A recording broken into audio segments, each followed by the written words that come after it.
Welcome back to another episode of the Tristan Dunn Show, and we are finally back. It was a crazy month. I mean, like if I wasn't at work, then when I was off, I was taking care of things. I was doing some other stuff. Just could never find that sweet spot to get one of these episodes in, but that is over now. My mic should sound a little better. I always knew my mic was a little soft whenever I would record, but I could never, for some reason, I couldn't figure out how to get it to turn to stay at a steady level, and I think I figured it out now. But man, so before we get into recapping the regular season, because I still picked because I do picks with a pool um every week. So I still have a running record, and I tallied it up a minute ago so that it's accurate with uh the other ones that we did throughout the year. But we're back. We're back for the playoffs, and it's a whole new season now, man. It's a whole new season. But I think we're gonna break down every game here in a minute. We're gonna check out the lines, we're gonna check out the totals. And I think we're gonna run through, we're gonna make our picks for the show, but I'm also gonna talk to you about what I'm probably gonna be betting for this coming weekend too. So, with all that being said, before we get into that, I would like to talk about the Panthers real quick and how hopeful I am, which is never a good thing if you're a Panthers fan.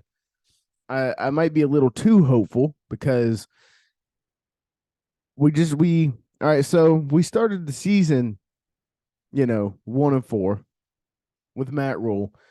I could never stand Matt Rule to begin with, but I was trying to be a loyal fan and give him the benefit of the doubt one more time. And going into week 4, he was 1-2, showed a lot of good things in that Saints win in week 3, and I was like, okay, you don't love being 1-2, especially when the first two games you lose were by a total of 6 points combined. But at the end of the day, you're 1-2. The team's shown some progress with Baker, and it was like, all right, Matt Rule, he might be onto something. Like you can kind of see where it's starting to go. But then the wheels fell off. Everybody knows how the wheels fell off, and I was that was the best decision David Tepper made in the entire time he's on the Panthers was fire Matt Rule. The second best decision he made was making Steve Wilks the interim head coach. So Steve finishes the season out 6-6. He put a team on the field that he did not build on his own, but he had to work with it. It's all he had. He goes 6-6, damn near makes the playoffs. You can say what you want. I get it. The NFC South, it sucks. But somebody's got to go to the playoffs, and he about did it. So with all that being said, I think so the cards are stacked against Steve Wilks because all the interviews they're doing right now they're all offensive minded coaches, which Steve Wilks is a defensive minded coaches. I think it's like 1 to 7 or 8. Like the amount of offensive coaches that are being interviewed compared to defensive is, which I understand it, but I also like I'm always iffy about these coordinators because they don't all work out. Like I think Sean McVay is a good example. Matt LaFleur is a good example. Like, I mean, you have to get head coaches from somewhere, and I understand that. But it's like, look at Dan Quinn. Sure, he took the Falcons to the Super Bowl. I think it was an anomaly. I mean, the wheels fell off right after that. I think they had one of the best offenses in NFL history at the time. I mean, of course you're gonna go to the Super Bowl.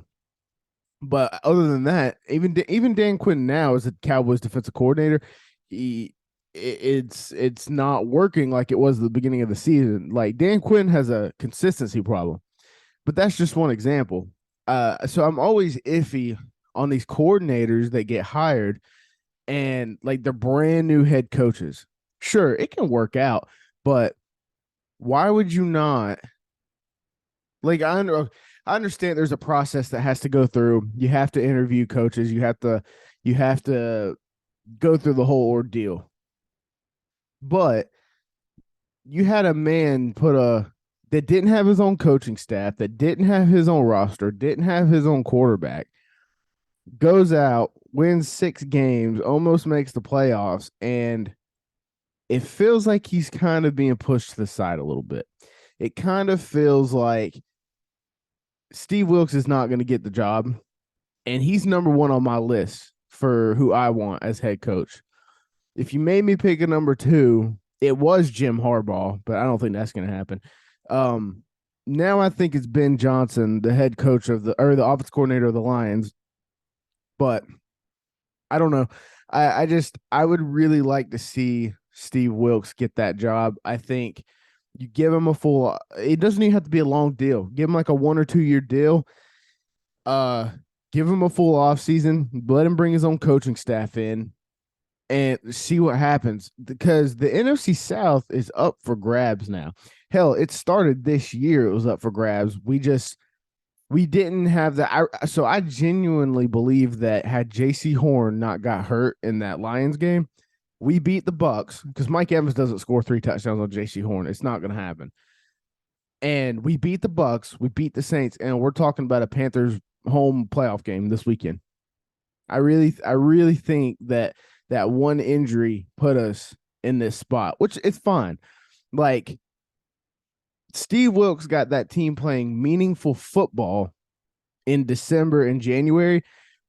I'm all for it. I want nothing more than to I want nothing more than to see my team win late in the season. Like, a lot there's a certain part of the Panthers fan base that wanted to see us lose, that wanted to see us tank. They wanted to see us get that extremely high draft pick. Man, fuck that.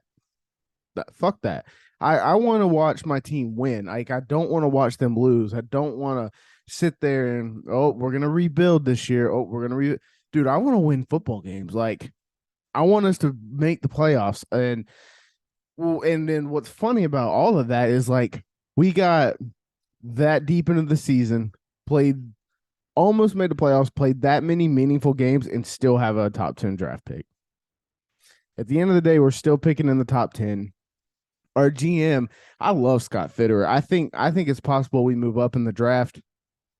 Uh, I think it's just going to kind of depend. We're going to have to wait and see on, especially who our head coach is. I think he'll have a say because it's going to depend on quarterback. But yeah, I'm hopeful as a Panthers fan. But David Tepper, I mean, he hasn't made a lot of great decisions, but it seems like he's learning, which is fair. He was a new owner in the NFL. It's fair to give him a little bit of leeway. But hopefully he's learned. He's going to make a good choice for head coach, and we can turn this thing around. NFC South's open for grabs, and I hope we go get it. All right. That was my Panthers rant. Actually, it wasn't even a rant. It was a good thing. I'm pretty excited. So now we are going to take a look at Wildcard Weekend. Okay, let's see. We're going to pull up a sports book. We're going to check our lines, and we're going to see because there's been some big line movement with these games because of injuries and people being out, like Tua. So the first game Saturday is at 4:35. This game, I think, is bigger than people realize, and I think this spread is way too big. It is way too big for a playoff game. It is way too big for a head coach like Pete Carroll, who has been in the playoffs before, who has won a Super Bowl before. Give me the Seahawks plus 10 all day long. That'll be a bet that I make. With that being said, I like the Niners to win, I think. I got it. So this is hard because Brock Purdy, he's proven to me he can play in the NFL. He's a good quarterback. He's a serviceable quarterback, and he's done a great job since he's been there. But playoff football is a different animal. I don't care how good your defense is. Your quarterback can lose you a game in these types of games. So what I want to look at, see, the Seahawks defense is trash, and I know that. Um, but I wanted to see where the money is coming in at on this money line. See, it is all San Francisco. It is all San Francisco. Um, yeah, I don't know, man. I love the under in this game. I just it's tough, man. I really want to pick the Seahawks to win this game, but it's in San Fran. I have a 49. We're gonna come back to this game. I can't pick this game right this second. I need to think about it. Um, I have a 49ers Super Bowl ticket. I placed it in like October. Before Jimmy Garoppolo got hurt. I placed a futures ticket for them to win the Super Bowl because I think they had just gotten Christian, and I really liked the kind of what they were doing, and I was like, they might have a good shot this year. Then when Brock Purdy come on, I was like, probably not anymore. But a rookie quarterback has never won the Super Bowl, and that is important to realize because a lot of people are talking up the Seahawks. They're talking them up, but at the same time, a rookie quarterback has never won the Super Bowl. He might win a couple games in the playoffs. I'm not going to discount that, but it's just a different beast, man. If this game was in Seattle, I would be all over the Seahawks right now. The only reason I'm kind of hesitant is just because it's in San Fran and the Niners defense is really good. We're going to come back to that game. I can't pick it right in a second. Next, so Saturday night, we got the Chargers traveling to Jacksonville. I like the Chargers in this game. I'm probably going to pick the Chargers. Um, I'll probably play Chargers money line. Chargers overall are a better team. Um, I think so. I'm not going to discredit what Trevor Lawrence and Doug Peterson and the Jags have done. But I think I think that this is going to be a really good game. But I think the edge goes to Justin Herbert, and I just and Austin Eckler. I think this game was in Los Angeles, it wouldn't be close. The spread wouldn't just be 2. I like the Chargers -2. I like the Chargers money line, and probably the under. This game shouldn't be 48 points. So I'm gonna go with the Chargers on that one. So next we have Miami traveling to Buffalo. That one's kind of a layup. Um, if so, the spread is 13 on this game. I wish it was. So they're starting Skylar Thompson at quarterback in Miami. Tua is not going to play. If it was Teddy Bridgewater, I would take Miami plus 13. It's not. The Buffalo Bills might win this game by like 28. Just gonna say it how it is.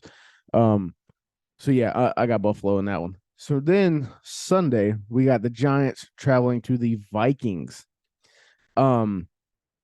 There's some really good games this weekend, like really really good games. I'm gonna take the home team in this one though. I think you have a this Giants team is good, but they're not very good. I think this Vikings team is very good, and I think they're gonna flip a switch in this game, and they're gonna show why they're in the playoffs this year, and why they're gonna be a contender going late into the playoffs. Next, we have the Ravens traveling to the Bengals. Kind of another layup for me. I'm gonna take the Bengals. Um, and then Sunday night, no, that's Monday night. We have the Cowboys traveling to Tampa. The Cowboys are favored in this game. It is important to note Tom Brady has never lost to the Dallas Cowboys. Does he finally lose to the Dallas Cowboys? Yes. Yes, he does. I struggle with this game a little bit. I know how bad the Tampa Bay Buccaneers are. That is a bad football team through and through. I don't know why they're a bad football team. Not much has changed other than their head coach. I'm not a Todd Bowles fan as a head coach. I loved him as a defensive coordinator. He's a great defensive coordinator.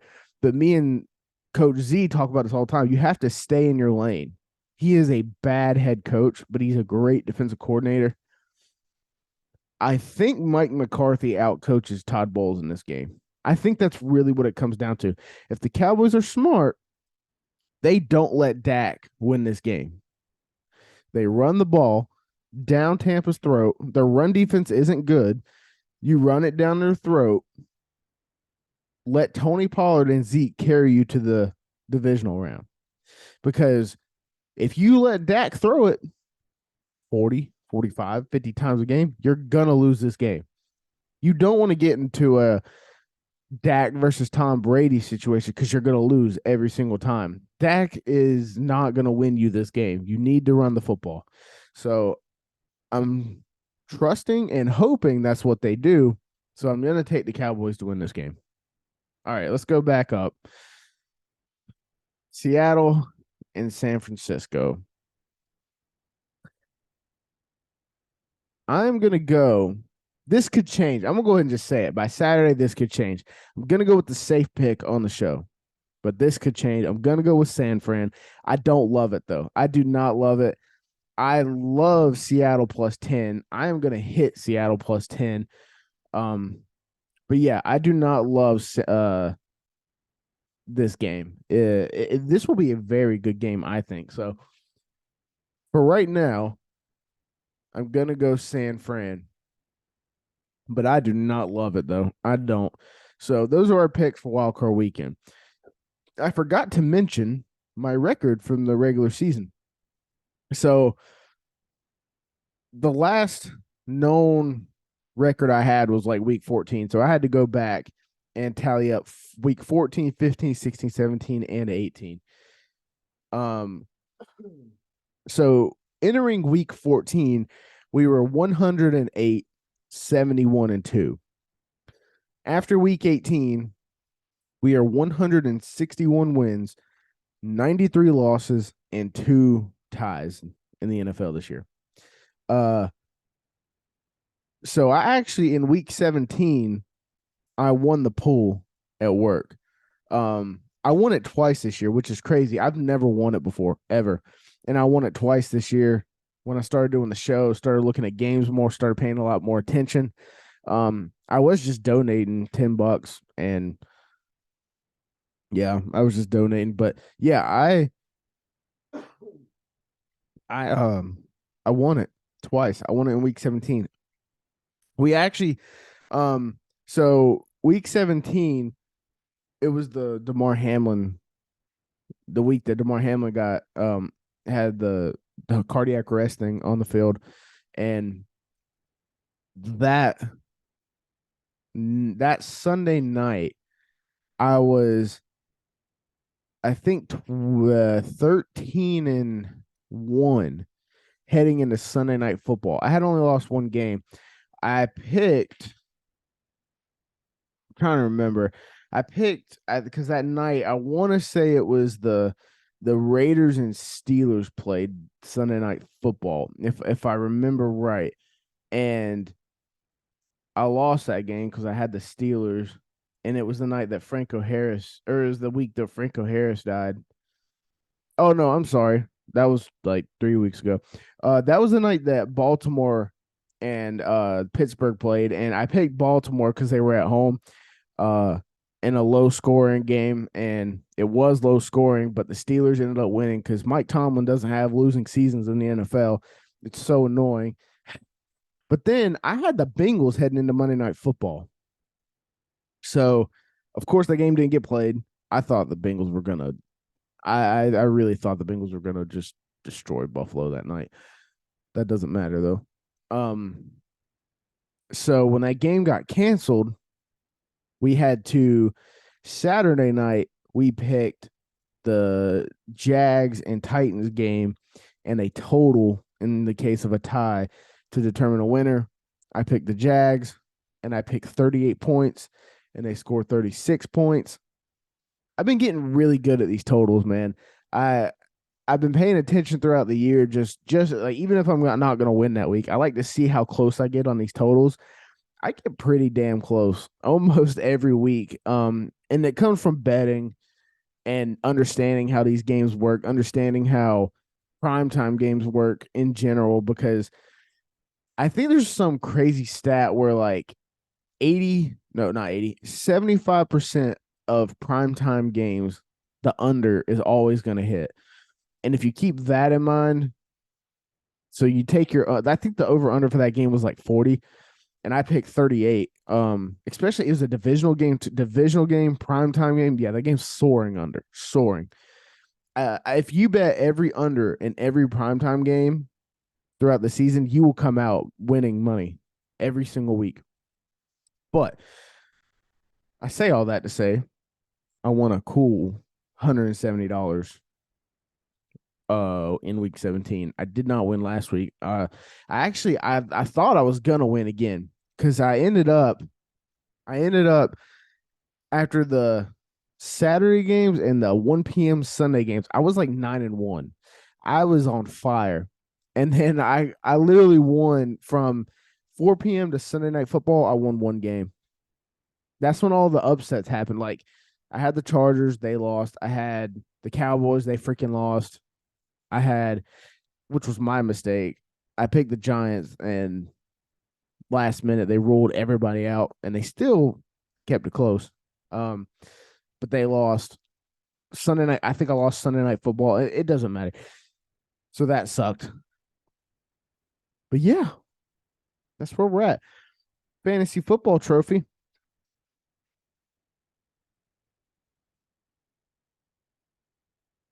So it's kind of like a season recap, just everything. Fantasy football. So I did not win this. I want to make that clear. Just in case certain people watch this show and they're like, don't show that off like you want to know. I did not win it. I run this league, and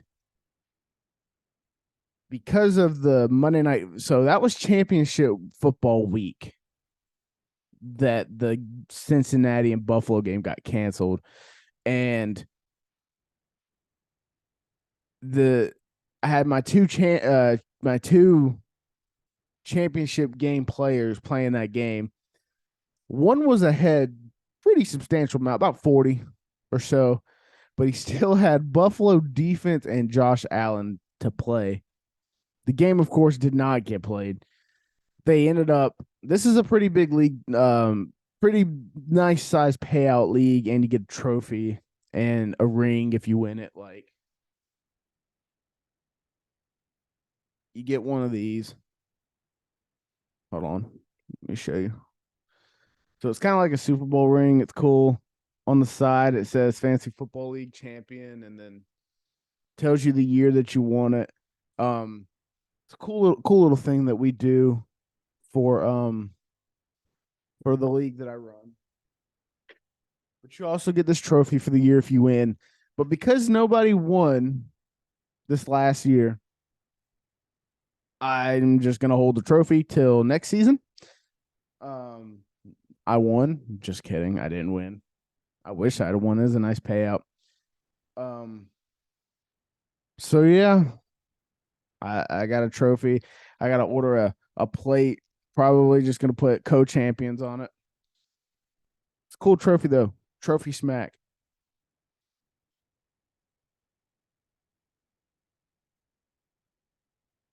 That thing's heavy too. All right, guys, we're gonna wrap this up. So real quick, we got San Fran. Don't love it, but we got San Fran. We got Chargers, Buffalo, Vikings, Bengals, and Cowboys for wild card weekend. Let's hope to go a perfect 1, 2, 3, 4, 5, 6-0. And episodes should start getting a little more consistent again.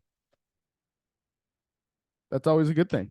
So yeah, I think we're gonna wrap this up. All right, catch you guys on the next one. Subscribe to the YouTube channel. Comment below. Let me know what you think, and I will see you in the next one. Peace out.